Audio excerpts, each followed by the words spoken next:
Today, it's my honor to introduce you to a true example of Black brilliance, Jimmy Williams Jr., a former Navy pilot who took the discipline, leadership, and vision he learned in the military and turned it into a business empire.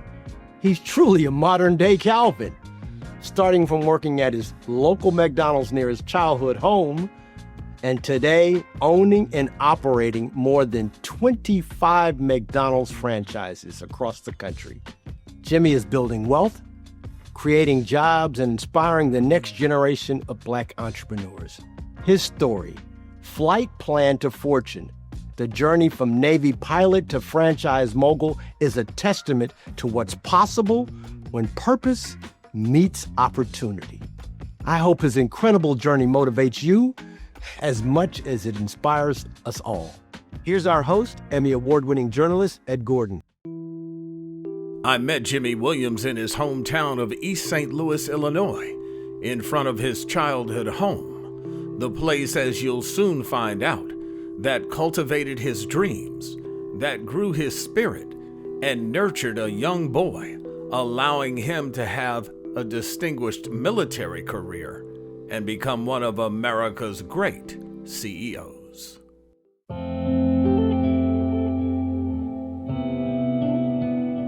Give me a sense of when you bought your first store. I believe it was 98. So we're talking almost 30 years, 27 years later.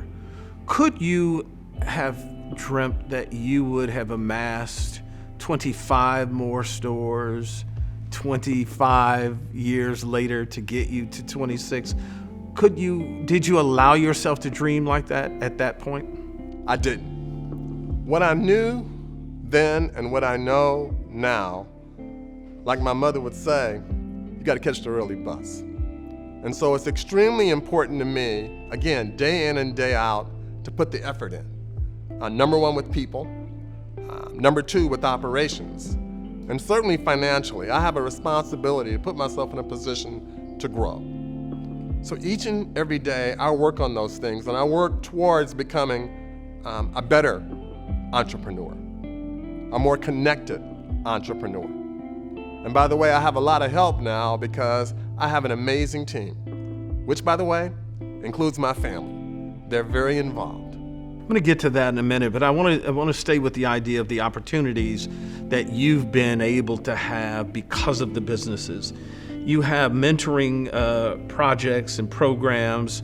You've been able to give scholarships, I believe, about 1,300 employees across the board. When you talk about that, the strength and opportunity that you have and all of the owner-operators in these particular cities is tremendous. Talk to me about how you view that. Owner-operators all across the U.S. I was just with an amazing group of operators in Dallas, Texas. Roland Parrish was at that meeting. I respect him so much, former president of the National Black McDonald Owner-Operator Association.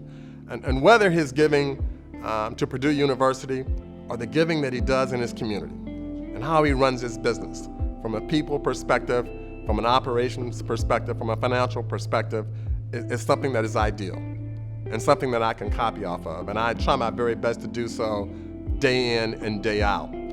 This idea of entrepreneurship is real. It's real for us as African Americans because in many ways we have to educate. In many ways we have to deliver the most amazing jobs. McDonald's is a great place to start. 1 in 8 Americans have worked at McDonald's. And finally, this entrepreneurship idea, being this business guy. I know at the end of the day, I've got to make money. I've got to make money to make payroll.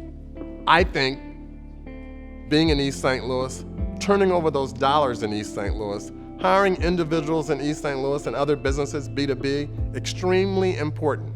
It makes our community stronger. I want to ask you about strategy. People don't think about that when they get into positions and jobs, but you had to have a strategy to go from 1 to 26. Give me a sense of how you developed that and what others should do as they grow their businesses, whether they be a fast food franchise or just a cleaners or whatever they go into. Give me a sense of how important strategy is. Strategy extremely important.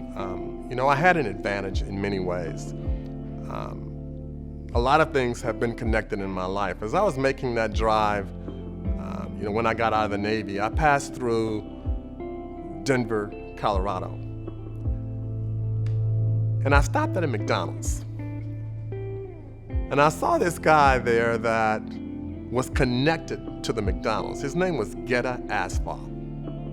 And I stopped him and I intuitively said, "You must be the owner." And he was the owner. And he put his arm around me, and since then, for the last 27 years, I'm a better owner-operator because I met him.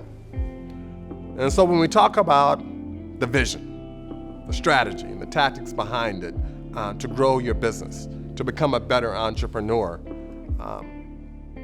interfacing with the NBMOA, the National Black McDonald Owner-Operator Association, interfacing with individuals like Geta Asphalt or Tanya Holliday, extremely important. Larry Triplett, extremely important. Here locally, the Proctor family, very renowned family with McDonald's. Interfacing with those individuals and those institutions, extremely important in helping me develop the vision, and then the strategy, and then putting the tactics behind. And like I said, it all starts with people. Any McDonald owner-operator will tell you it starts with people. You gotta have great operations. We're known for that. You go into one of our restrooms, hopefully you've been in one today, you know what? It's clean. That's one of the things that we have to do day in and day out. Make sure our restaurants are clean. The quality, the service, the cleanliness is paramount. Finally, financial acumen. Working with the right individuals in that respect as well. Extremely important, because the goal is to grow your business. The goal is to keep becoming that more perfect entrepreneur. In order to do that, finances are extremely important as well. Finally, I must say, the relationship with your franchisor needs to be strong, needs to be close, needs to be transparent. No matter what the franchise you're in, it's extremely important that you have those relationships. So I heard Lil Bird told me that absolutely is one of your favorite words. Give me a sense of why that's so important. Another great question. I think as the leader of this organization, it's very important that I be certain about a few things. I know that when I say to an individual, "You're worthy," I am absolutely sure they are worthy. That's the reason I said it. If I were to say to you that the things that my mother, my father, and so many said to me are extremely important about mentorship, about sponsorship, about grit, they're absolutely important. So there's so many absolutes that we have that I have to transfer to others in terms of legacy, and I try to do so. And usually when I do so, I say absolutely. I want to ask you about something that isn't talked about in interviews like this enough, and that is what you do in a dark time. I do a lot of interviews, I do a lot of panels with successful people, and the audience will sometimes say, "Well, you made it already. Of course you can say this and that," but they didn't always make it, and they often found dark times along the way. Give me a sense of one of those times and the resilience you had to find to keep going. Let's talk about that from another perspective. So I can start you off by growing up in East St. Louis, Illinois. That dark time coming home, listen, my father could introduce me to James Luckett and to the junior Egyptian football team, but I didn't start for that team. And I wanted to start for that team. It was a dark time for me as a young boy.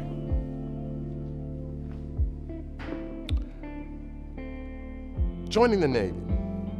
I could swim, but I couldn't swim the Navy way. So at the beginning of flight school, I was taken out of flight training to learn how to swim the Navy way. It was a dark time because had I not learned very quickly, morning, noon, and night I had to swim, I would not have become a Navy pilot.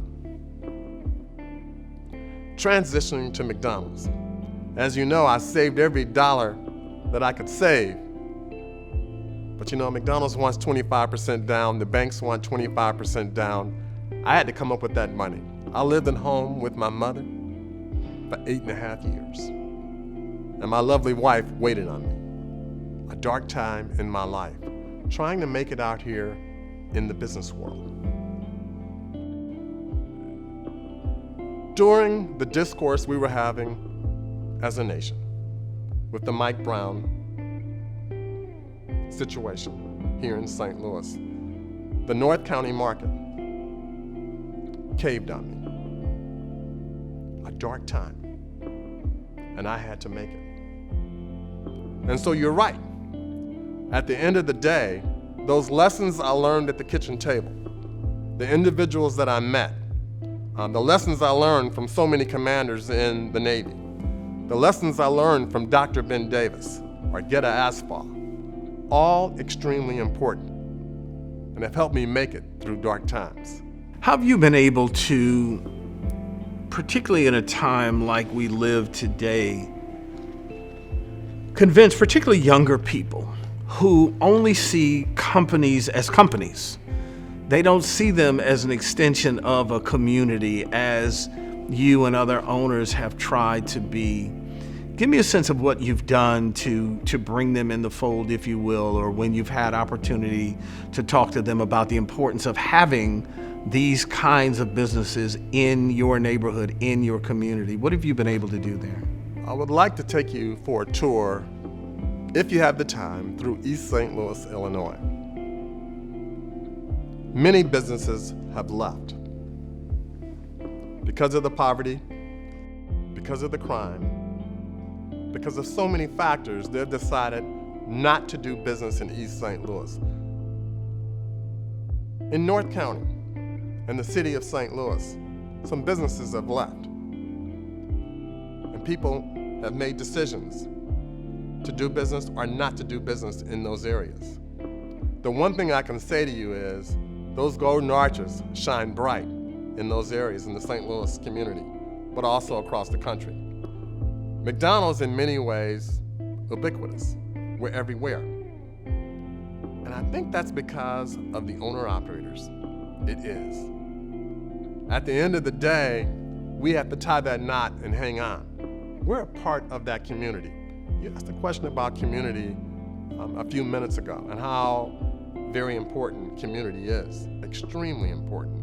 We're connected to those communities. I'm connected to East St. Louis. I'm connected to downtown St. Louis. I'm connected to North County. And there's a reason why. I think growing up in East St. Louis and having those mentors and having those sponsors have shaped me in a very important way. So my father and those men in East St. Louis would tell me that I'm worthy. Jimmy, you are worthy. I've said to you earlier that I won the lottery growing up in East St. Louis, Illinois, and having the individuals that were around me. I did. All of those things have kept me connected in a very important way, no matter where my stores are. I understand the obligation that I have. I want to get to you and talk about your family and their involvement in just a minute, but I'm curious, we talk about challenges. We see this nation in a challenge with all that is swirling about in relation to the political landscape, DEI and the like. Give me a sense of how you are navigating where this country is not just for Black businesses. Certainly that's first and foremost, but the business environment in general is at best tricky right now. And that's being kind. Absolutely. The intersection, the junction of business, politics, government relations, of our core values as it relates to a few things. Let's say DEI, as it relates to tariffs, as it relates to, let's say, the 2017 tax cuts. Very interesting right now. What I can say to you right now is that there's a lot of ambient noise out here. the winds are blowing east, west, north, and south. I am proud, that McDonald's, we're navigating this in a pretty doggone good way. We've been around for a long time, 70 plus years. Our commitment, let's say, to inclusion is real. Our commitment to our employees all across the country. And like I said, in every county, in every city across the union, our commitment to our employees, real. Our commitment within the various organizations within McDonald's, whether it's the NBMOA, National Black McDonald Owner Operator Association, WON, the Women's Operator Network, HMOA, Hispanic, you know what? Real. We hold ourselves, all of us, accountable to, let's say, inclusion. On the issue of the tariffs, on the issue of, let's say, the tax cuts, on the issue in general about our food, about our restaurants, and who we are, affordability is huge. And if you look at what we've done with our menu, we know it's very important to have value. It's very important not to forget the individuals who have been with us for a long time. And so I'm very, very, very proud of that as well. So yeah, these waters they're deep out here. The sea state is a sea state of 2 or 3. We have to protect our right to do business, and I think we're doing so. And in that, we should note that those organizations you mentioned, and for many years, particularly black franchise owners, have had a strong voice in the corporation and its direction, have they not?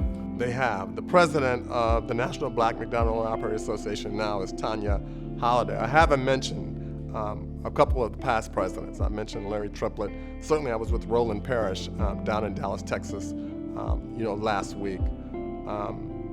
Their voices will never go silent. Never go silent. We have this thing called the 3-legged stool in McDonald's, where we have the corporation, we have owner-operators, and we have vendors and suppliers. The strength of that is the fact that every angle of that 3-legged stool speaks up on the issues that are important to our business. And so right now we're talking about owner-operators, African-American owner-operators in leadership positions. I will tell you, they are leading day in and day out, and not just in their businesses, but from a macro perspective in all of our businesses. I want to talk to you a little bit about the role of leadership that comes with the idea of being an owner-operator, particularly in underserved communities. So you are the business person, but you're also a leader in the community as well. Give me a sense of how you have seen that role and tried to fulfill that role as well. Again, I grew up in the small town of East St. Louis, Illinois. And so I'm not sure that I see the differences in the two.